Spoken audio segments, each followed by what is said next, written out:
കേരളം ദൈവത്തിൻ്റെ സ്വന്തം നാട്, പ്രകൃതിയുടെ വലിയ വരദാനം കണക്കെയുള്ള പുണ്യഭൂമി, ഇടനാടും മലനാടും സമതലങ്ങളും ചേർന്നൊരുക്കുന്ന പ്രശാന്ത സുന്ദരമായ വലിയൊരു ആവാസ വ്യവസ്ഥ. ഇവിടെ ഋഷീശ്വരന്മാരുടെ അനുഗ്രഹം കണക്കെ ആയുർവേദം.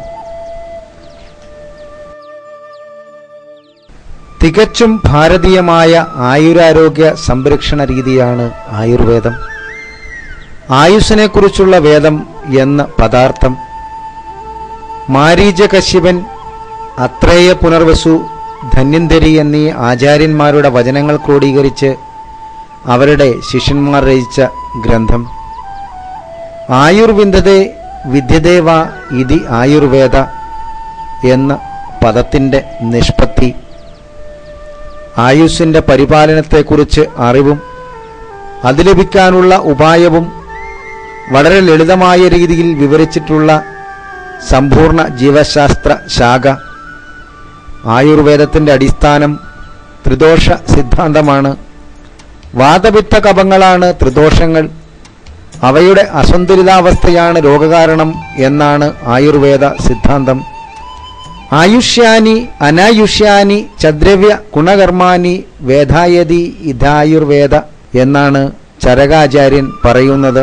ആയുഷ് എന്നാൽ ജനനം മുതൽ മരണം വരെയുള്ള ജീവിതം. ആയുഷ് എന്നാൽ ജീവിതം തന്നെയെന്ന് വിവക്ഷ. ആയുസ്സിനെ കുറിച്ചുള്ള ജ്ഞാനമാണ് ആയുർവേദം. ഭൂമി, ജലം, അഗ്നി, വായു, ആകാശം എന്നീ പഞ്ചഭൂതങ്ങൾ. പ്രപഞ്ചത്തിലെ മുഴുവൻ വസ്തുക്കളും പഞ്ചഭൂത നിർമ്മിതം. ഓരോ വസ്തുവിലും പഞ്ചഭൂതത്തിൻ്റെ അളവുകൾ ഏറിയും കുറഞ്ഞും. പഞ്ചഭൂത നിർമ്മിതമായ പ്രകൃതിയിൽ പഞ്ചഭൂത നിർമ്മിതമായ മനുഷ്യ ശരീരത്തെ പഞ്ചഭൂതങ്ങൾ ഉപയോഗിച്ച് തന്നെ ചികിത്സിക്കുക എന്നതാണ് ആയുർവേദ തത്വം.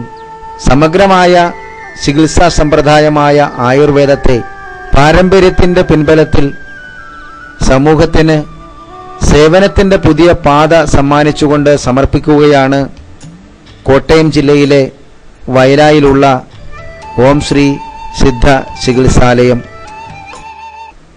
ഗ്രാമവിശുദ്ധിയുടെ വിളനിലമെന്ന് വിശേഷിപ്പിക്കാവുന്ന സ്ഥലമാണ് വയല.